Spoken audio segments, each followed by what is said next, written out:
হঠাৎ মাথার মধ্যে চলে আসলো আমার নবী নাই নাই। আমি ওমর চোখের পানি আর ধরে রাখতে পারি না, কান্না শুরু হয়ে গেল আমার। যে কোনো পরামর্শের জন্য নবীর দরবারে দৌড়াইতাম, যেই নবীর চেহারা দেখলে পেটের ক্ষুধা নিবারণ হয়ে যাইত, যেই নবীর দরবারে বসলে বাড়ি ঘর সব ভুলে যাইতাম। আমার নবীর জন্য কলিজাটা কেটে দেওয়ার জন্য রেডি ছিলাম। আজ আমার নবী নাই, আমি ওমর আজ আমি কার কাছে গিয়ে একটু পরামর্শ নিব? আমার মায়ার নবী, যেই নবী একটু হাসি দিলে মনে হয় যেন মুক্তার দানার মতো হাসিটা ফুটতেছে, যেই নবীর চেহারা দেখলে শুধু দেখতেই মনে চায়, পেটে কোনো ক্ষুধা নাই, যেই নবীর মোহাব্বত মেশকের ঘেরান তার ঘাম, যেই নবী রাস্তা দিয়ে হাঁটলে দুপার্শ্বের গাছ নত হইয়া নবীরে সালাম জানায়, যেই নবীর শরীরের মধ্যে মশা মাছি পড়া হারাম ছিল, ওই নবী আজ নাই। আমি ওমরের কোথায় গিয়ে একটু মাথা গুজানোর ঠাই পাবো, কলিজায় সান্ত্বনা নিব? সান্ত্বনা নেওয়ার মতো আজ আমার কেউ রইল না। কান্নার আওয়াজ চলতেছি। ও নবীর আশেকের দলেরা, আমার নবী এই রবিউল আউয়ালে কি নিয়ে আসলেন আর কি রেখে বিদায় নিলেন? তার দুইটা জবাব। এক নাম্বার জবাব, আমার নবী আসলেন উত্তম আদর্শ নিয়া। কোন জমিনে? বলে মক্কার জমিনে। কেমন হালাত? বলে মক্কার মানুষের মতো বদমাশ, জালেম, চরিত্রহীন মানুষ সারা দুনিয়াতে আর কোথাও ছিল না। এই মানুষগুলো এত খারাপ, বাইতুল্লাহর ভেতরে 360টা মূর্তি টানানো, আবার এই বাইতুল্লাহর চারপাশে এই মক্কার চরিত্রহীন নারী পুরুষেরা উলঙ্গ হইয়া তাওয়াফ করে একসাথে নারী পুরুষ। এরপরে নারীদেরকে পছন্দ করে না, কন্যাদেরকে জ্যান্ত দাফন করে দেয়। এই যুবক যুবতী অবাধে চলে, যৌবনের আদান প্রদান করে। মক্কার মানুষ এত খারাপ, নারীদেরকে হত্যা করে দেয়। বিধবা নারীদের কোনো দাম নাই, কন্যাদের কোনো দাম নাই। আমি পয়গম্বর এমন এক আদর্শ নিয়ে মক্কায় আসলাম। আমার আদর্শ যখন গ্রহণ করা শুরু করলো, মক্কার খারাপ মানুষ এত দামি মানুষে পরিণত হয়ে গেল। আমার আল্লাহ একদিন ডেকে বলেন, ও নবী, খবর শুনেন, আপনাকে নতুন এক সংবাদ দিলাম। অমুক অমুক অমুক অমুক সাহাবী, এদের নামে আমি আল্লাহ ফাইনাল সিদ্ধান্ত করে মরণের আগে আমি আল্লাহ জান্নাতের টিকিট দিয়ে দিলাম। আমার নবীর আদর্শ গ্রহণ করে 10 জন সাহাবা জান্নাতের টিকিট পেয়ে গেলেন। আবু বকর, ওমর, ওসমান, আলী সহ 10 জন রাদিয়াল্লাহু আনহুম আজমাইন। এরে নবীর আশিক, এই রবিউল আউয়ালে আমার নবী আদর্শ নিয়ে আসলেন। কই? আজকে সেই নবীর আদর্শ মুসলমানের সন্তানের ভেতরে নাই। আমার নবীর রেখে যাওয়া আদর্শ হিন্দু ভাইয়েরা কখনো পালন করবে না। আমার নবীর আদর্শ খ্রিস্টানেরা পালন করবে না। আমার নবীর সুন্নতের আমল ইহুদিরা করবে না। আমার নবীর সুন্নতের আমল কোন বৌদ্ধ ধর্মের মানুষেরা করবে না। আমার নবীর রেখে যাওয়া সুন্নতের আমল করবে একমাত্র নবীর আশেক মুসলমানেরা। কিন্তু কপাল কেন খারাপ, এত বয়ান হচ্ছে, ফজরের পরে বয়ান, জহুরের পরে বয়ান, আসরের পরে বয়ান, মাগরিবের পরে বয়ান, 12টা মাস বয়ান চলছে বক্তাদের, পীর সাহেবদের বয়ান, আল তাবলিগওয়ালাদের বয়ান, জুমার দিন খতিব সাহেবদের বয়ান। এত বয়ানের পরেও কেন মানুষের দাড়িটা লম্বা হয় না? মদিনাওয়ালা নবীর তরিকায় কেন বান্দা টুপি মাথায় পড়ো না? আজকে নবীর তরিকারে জবাই করিয়া কেন বেঈমানের পা চাটা গোলাম হইয়া চুলগুলো কেটে কেটে ইন্দুর আর বান্দর হয়েছ রে বাবা? বল, আমার নবীর তরিকার মধ্যে কি চুল কাটার নিয়ম নাই? আমার নবীর তরিকায় নখ কাটার নিয়ম আছে। আমার নবীর আদর্শে জুতা কেমনে পরবা সেখানেও নবীর আদর্শ আছে। জুতাটা কেমনে খুলবা সেখানেও নবীর আদর্শ আছে। আমার নবীর কেমন পাওয়ারফুল আদর্শ! এমন আদর্শ জমিনে আর কারো নাই। অমুকের আদর্শের সৈনিক আমরা, আল্লাহর কসম। এই জমিনে যত মানুষের আদর্শ আছে, আব্রাহাম লিঙ্কনের আদর্শ, মাও সেতুনের আদর্শ, লেনিনের আদর্শ, কালমার্সের আদর্শ, এক কথায় সব দুনিয়ার মানুষের আদর্শগুলো নাপাক। একমাত্র মদিনাওয়ালা নবীর আদর্শই হলো পাক। সমস্ত মানুষের আদর্শ নাপাক, মদিনার নবীর আদর্শ কেন পাক? দুনিয়ার মানুষের আদর্শ নাপাক হওয়ার কারণ তার চোখ দুইটা নাপাক, তার হাতটা নাপাক, তার দেমাগ নাপাক। কারণ আমি নাপাক কেন? বক্তা হইয়া চেয়ারে বসে মজার মজার বয়ান দিলাম, কিন্তু এই এলাকার মানুষ জানে না আমার হাতটা কি পরিমাণ গুনার কাজ করেছে, আমার জবানটা কি পরিমাণ অপরাধ করলো, আমার চোখ দুইটা কি পরিমাণ অন্যায় করেছে। এই এলাকার মানুষ যদি জানতো, আমার চেয়ারে বসে বয়ান করার সুযোগ দিত না। আল্লাহ কয়, বান্দা আমি তোর সম্মানটারে নষ্ট করি নাই। কারণটা কি জানো? তুই বড় আলেম এই জন্য না, তোর বডির মধ্যে আছে পয়গম্বরের আদর্শ, আর তুই মুহাম্মদের উম্মত হওয়ার কারণে তোর ইজ্জত নষ্ট করি নাই। নষ্ট তো করি নাই, আমি আল্লাহ তোরে আবার ডাক দিলাম। তওবার দরজায় ঈশা যদি 2 ফোঁটা চোখের পানি ছেড়ে আমি আল্লাহকে একবার আল্লাহ বলে ডাক দাও, লাব্বাইক বলে যদি তুই হাজিরা দাও, আমি আল্লাহ তোর জীবনের সব গুনাহগুলো মাফ করে দিব। কারণ আমি চাই না আমার মায়ার নবীর উম্মতেরা জাহান্নামে যাবে।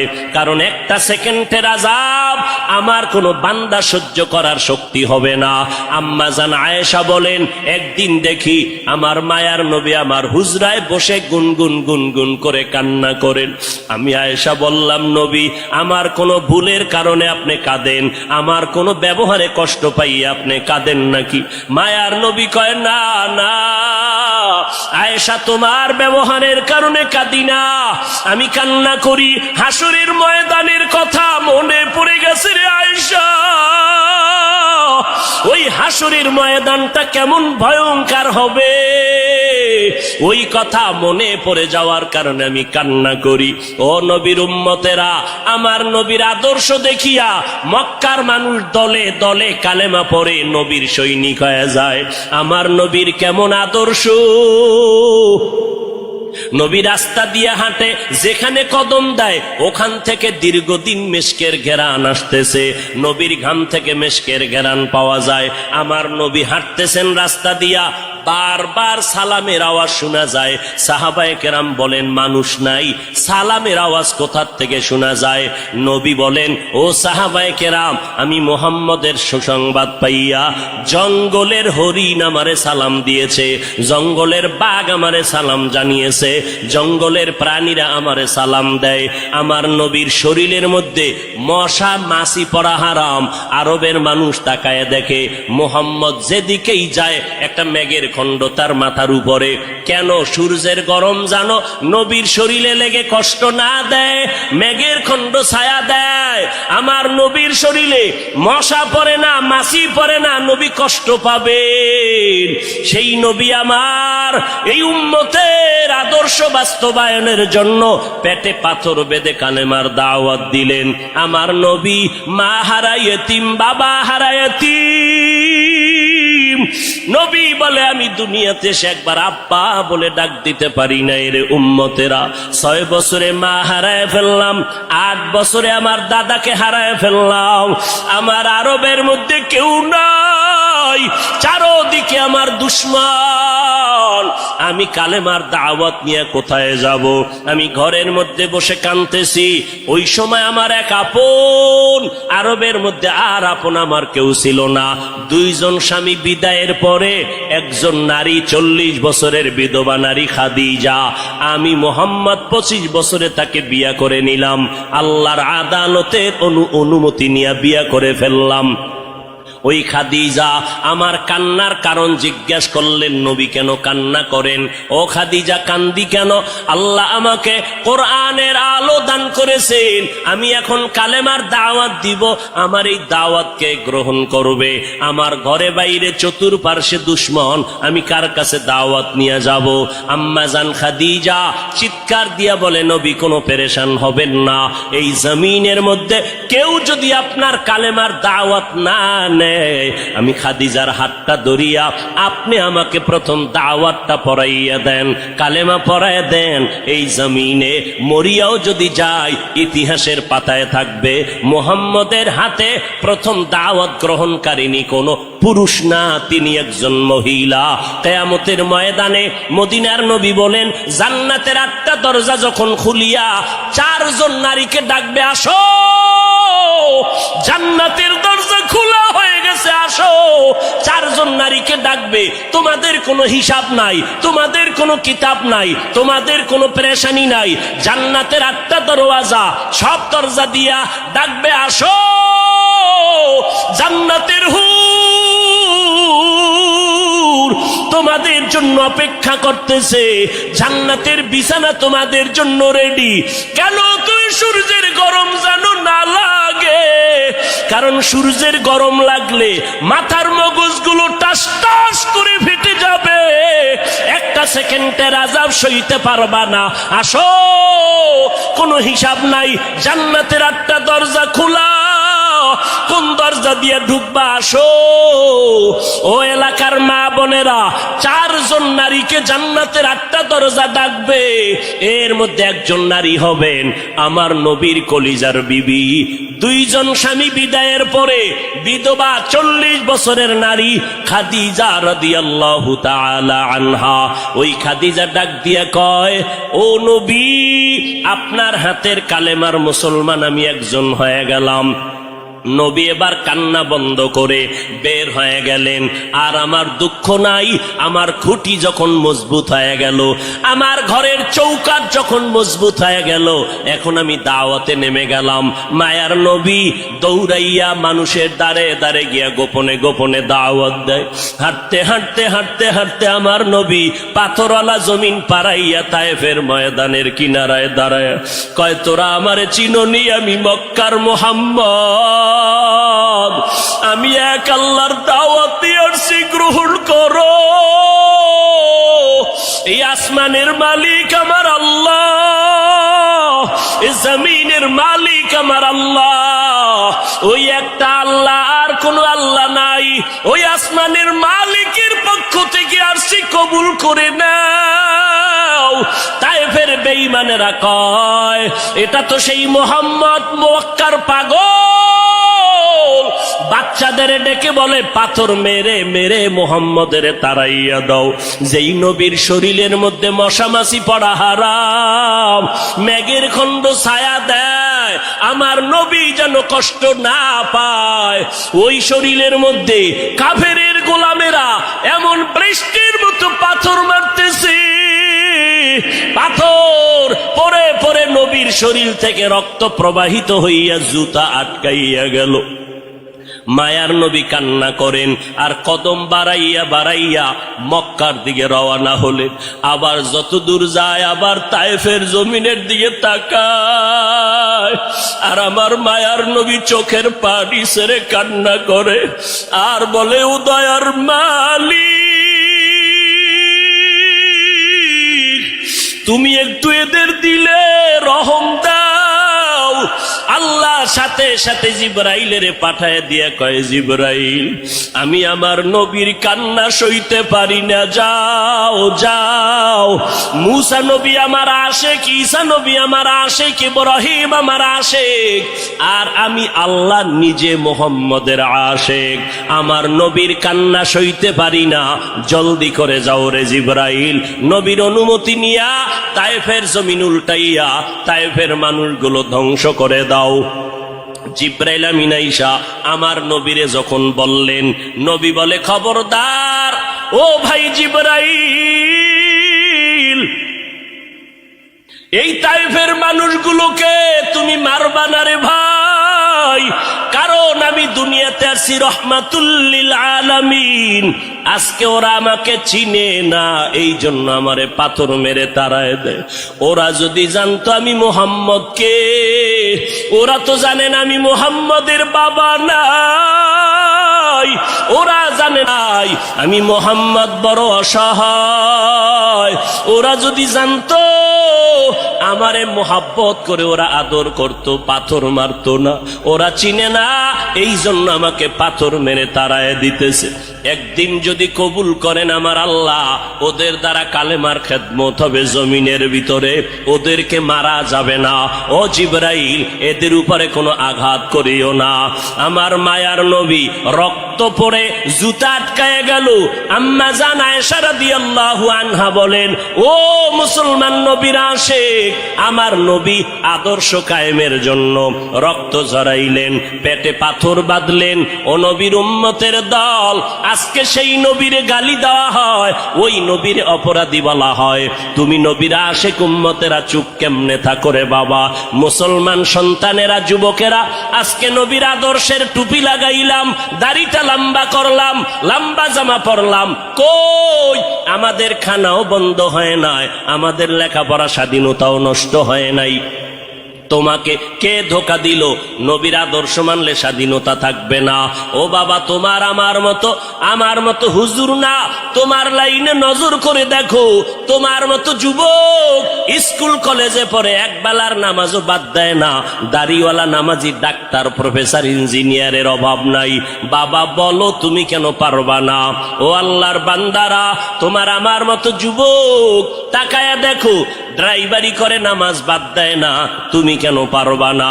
তোমার আমার মতো কত ব্যবসায়ী জেনারেল লাইনে পড়েছে, এক টাকাও হারাম খায় না, এক বেলার নামাজও বাদ দেয় না, কোটি টাকার মালিক, ব্যবসা করে, অভাব নাই, তুমি কেন পারবা না? মনে মনে কি ভাবছো আলেমদের কথা মিথ্যা, আল্লাহর কোরআন মিথ্যা? না রে বাবা না। যদি কোরআন মিথ্যা হইতো, যদি জান্নাত মিথ্যা হইতো, জাহান্নামটা মিথ্যা হইতো। আবু বকরের মতো বান্দা জান্নাতের টিকিট পাইয়া ওই সারা রাত নামাজে দাঁড়াইয়া কাঁদতেন না। মায়ার নবী বলেন, ও আবু বকর কেন কাঁদেন? বলে, হাসরের ময়দানের ভয়ঙ্কর হালাতের কারণে আমি কান্না করতেছি। আম্মা জান আয়েশা বলেন, নবী যখন কান্না করেন, আমি বললাম নবী কাঁদেন কেন? নবী বলেন, হাসরের ময়দানের কঠিন হালাতের কথা মনে পড়ে গেল। কেমন কঠিন হালাত হবে নবী? আম্মা জানকে আল্লাহর নবী বলেন, আয়েশা, কিয়ামতের ময়দানে মানুষগুলো সব উলঙ্গ দাঁড়াবে। আল্লাহ পাক রব্বুল আলামিন ওই সিরিয়ার জমিনের মধ্যে বসে কাহ্হারিয়াতের সাইনবোর্ড লাগায়া বলবেন, লিমানিল মুলকুল ইয়াউম। আল্লাহ পাকের কুদরতের আওয়াজটা যখন হবে, হাসরের ময়দানটা থরথর করে কেঁপে উঠবে। ওদিকে আল্লাহ বলবে, সূর্য তুই কই? নিচে নেমে আসো। আম্মা জান আয়েশাকে নবী বলেন, ও আয়েশা, ওই হাসরের ময়দানে সূর্যটা যখন নিচে নেমে আসবে, সূর্যের গরমে মাটির জমিনটা পুরে হবে তামা। ওই সময় এমন ভয়ঙ্কর অবস্থা, অপরদিকে জাহান্নামের আওয়াজ। জাহান্নাম বলবে, ও দয়ার মালিক, গুনাহগার গুলো আমার পেটের ভেতরে দাও, আমার পেটে ক্ষুধা লাগছে, তাড়াতাড়ি গুনাহগার গুলো দাও। আল্লাহর নবী বলে, আয়েশা, ওই হাসরের ময়দানে যেই নবীদের কোনো গুনাহ নাই, একজন নবীরও কোনো অপরাধ নাই, কিন্তু সেই নবীরা হাসরের ময়দানের ভয়ঙ্কর হালাত দেখিয়া উম্মতেরে ভুলে যাবে, নিজেদেরকে বাঁচানোর জন্য হাউমাউ করে কাঁদবেন, আর নাফসি নাফসি নাফসি বলে কাঁদবেন। মূসা নবী উম্মতেরে ভুলিয়া নিজেকে বাঁচানোর কান্না করবেন, আদম নবী কান্না করবেন নাফসি বলে। আম্মা জান আয়েশা বলেন, নবী, ওই হাসরের ময়দানে আপনি কি করবেন? মায়ার নবী কাঁদেন আর বলেন, আয়েশা, ওই কঠিন সময় আমি মাওলার কাছে সিজদায় পড়ে কাঁদবো। ওই সময় আমি আমার নিজের জন্য চিন্তা করব না, আমি কেঁদে কেঁদে বলবো, আমার উম্মত গুলো কই? ও আল্লাহ আমার উম্মত গুলো জান্নাতে দাও, একটা উম্মত জাহান্নামে গেলে আমি মুহাম্মদ জান্নাতে যাব না রে আল্লাহ। ও নবীর আশেকের দল, ওই আল্লাহর নবীর কথা মিথ্যা মনে করিও না রে বাবা। আমার নবী 63 বছরের জীবনে একটা মিথ্যা কথা বলেন না রে নবীর আশেক। কেন তুমি আজকে নবীর তরিকা মতো চলো না? চাকরিও যাবে না, লেখাপড়াও যাবে না, ডাক্তারি পড়ো, ইঞ্জিনিয়ারিং পড়ো, প্রফেসর হও, কিন্তু নবীর তরিকার মালাটা গলায় লাগাও, মা বাবার দোয়া নিয়ে সামনে আগাও। কারণ মা বাবার চোখের পানি ছাড়া জমিনের মধ্যে আর কারো দোয়ায় আগানো যায় না। আজকে মা বাবার চোখের পানিতে চেয়ারে বসলাম, তুমি টাকা পয়সা বাড়ি গাড়ির মালিক, মা বাবার চোখের পানির কারণে। পরীক্ষায় ভালো নাম্বার পেয়েছো মা বাবার দোয়ার কারণে। ওই মা বাবার দোয়া নিয়ে তওবা করো আর নবীর সুন্নতের মালা গলায় লাগাও, উলামায়ে আহলে হকের পরামর্শ নিয়ে আগাও। কারণ গুনাহগার হইয়া কবরে গেলে উপায় নাই, গুনাহগার হইয়া হাসরের ময়দানে দাঁড়াইলে উপায় নাই। ওসমান রাদিয়াল্লাহু তাআলা আনহু কবরের কিনারা দিয়া গেলে হাউমাউ করে কান্না করতেন। ওমরে ফারুক দরজা লাগায় কান্না করেন, কবরে কেমনে একা থাকবো, আমি গুনাহগার হয়ে যদি ধরা পড়ে যাই আল্লাহর কাছে আমার উপায় নাই। আবু বকর নামাজে দাঁড়ায় কাঁদেন, হাসরের ময়দানে যদি আল্লাহ আমার আমল পছন্দ না করেন সাথে সাথে অর্ডার হয়ে যাবে, জাহান্নামের হ্যান্ডকাপ হাতের মধ্যে লাগায়া দাও। ওই সময় জাহান্নামের আগুনের তাপে পেটের নারী ভুঁড়িগুলো পায়খানার রাস্তা দিয়া পড়তে থাকবে। ওই জাহান্নামের আযাব একটা সেকেন্ডের জন্য সহ্য করার ক্ষমতা কারো হবে না। এই রবিউল আউয়াল থেকে তওবা করো রে বাবা। ও যুবক, ও বৃদ্ধ বাবাজি, পর্দার আড়ালের আম্মা জানেরা, আল্লাহর দরবারে তওবা করেন। আজকে আমি বক্তা, আপনারা শ্রোতা, এই পরিচয় কিন্তু মরণকালে কোনোটাই থাকবে না রে বাবা। সাদা কাপুনের প্যাকেটটা যখন হয়ে যাবে, কে আলেম কে মূর্খ, কে ধনী কে গরিব, কে ছাত্র কে শিক্ষক, কোনো ভেদাভেদ থাকবে না। ওই সাদা কাপুনের প্যাকেট বানাইয়া অন্ধকার কবরে রেখে সবাই চলে যাবে। ওই কবরে 3টা প্রশ্ন আমাকেও করা হবে, আপনাকেও করা হবে। জবাব যদি দিতে না পারি, মদিনার নবী বলেন সাথে সাথে কবরের সাথে জাহান্নামের দরজা খুলে যাবে। ও আল্লাহর বান্দারা, আজকে দুনিয়াতে সূর্যের গরম সহ্য করতে পারি না, জাহান্নামের আগুন কেমন করে সহ্য করবা? আল্লাহর কাছে দিল খুলিয়া বলো, অন্তর দিয়া বলো, হে মালিক, এই ময়দানে আমার মতো গুনাহগার কেউ নাই। গুনার কারণে আমার হাত না পাক, চোখ না পাক, অন্তর না পাক। ও আল্লাহ, তুমি আমাকে মাফ করে দাও আল্লাহ। ও আল্লাহ, নবীর চিনতে পারি নাই, নবীর সুন্নতের মালা গলায় লাগাইতে পারি না রে আল্লাহ। মানুষ কত সম্মান করে, হুজুর বলিয়া সম্মান করে। কত বুড়া বুড়া মানুষ পানির বোতল নিয়ে এসে কয়, হুজুর পানিতে দম করেন, আমার ঘরে অসুস্থ রোগী পড়ে আছে। কত বিশ্বাস নিয়ে আসলো যে আমার পানি পড়ার কারণে অসুস্থ রোগীটা সুস্থ হয়ে যাবে। কিন্তু ওই লোকটা জানেন আমি কত বড় গুনাহগার। আমার গুনার খবর যদি জানতো, কেউ আমার কাছে এসে পানির জন্য দাঁড়ায় থাকতো না রে আল্লাহ। ও আল্লাহ, আপনি জানেন আমি কত বড় অপরাধী। আমার গুনার খবর আমার মা বাবা ভাই বোনেরা কেউ জানে না, আপনি জানেন রে আল্লাহ। জানার পরেও তো রাগ করিয়া পানি বন্ধ করেন নাই, বাতাস বন্ধ করেন নাই। আজকে এই ময়দানের মধ্যে মনে হয় আমার মতো গুনাহগার কেউ নাই। তওবার নিয়ত করে ফেললাম রে আল্লাহ, জীবনে আর নামাজ ছাড়বো না, বেপরদায় চলবো না, আর মা বাবাকে কষ্ট দিব না, উলামায়ে আহলে হকের বিরুদ্ধে যাব না। আল্লাহর কাছে তওবার নিয়ত যদি করে দুফোঁটা চোখের পানি ছেড়ে দাও, আল্লাহ বলেন আমি সাথে সাথে তোমার জীবনের গুনাহগুলো মাফ করে দিব। ও আল্লাহর বান্দারা, চোখের পানি নাই, গুনার কারণে দিলটা পাথর হয়ে গেল। আল্লাহর মোহাব্বত নাই, চোখে পানি নাই। আল্লাহর কাছে তৌফিক চাও রে আল্লাহ। কান্নাওয়ালা চক্ষু দান করে দাও, জিকিরওয়ালা জিহ্বা দান করো, আখিরাতের ফিকিরওয়ালা কলব দান করো। ও দয়ার মালিক, আর নবীর তরিকার বাহিরে চলবো না, আর ওলামায়ে আহলে হকের বিরুদ্ধে যাব না, মা বাবার বিরুদ্ধে যাব না, দেশ ও জাতির বিরুদ্ধে ষড়যন্ত্রে লিপ্ত হব না। ও দয়ার মালিক, আপনি তো অন্তরের হালাত জানেন। এই ময়দানে সবার তওবা আপনি কবুল করে নেন।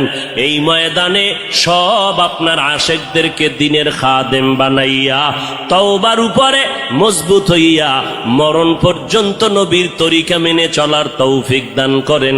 আমিন।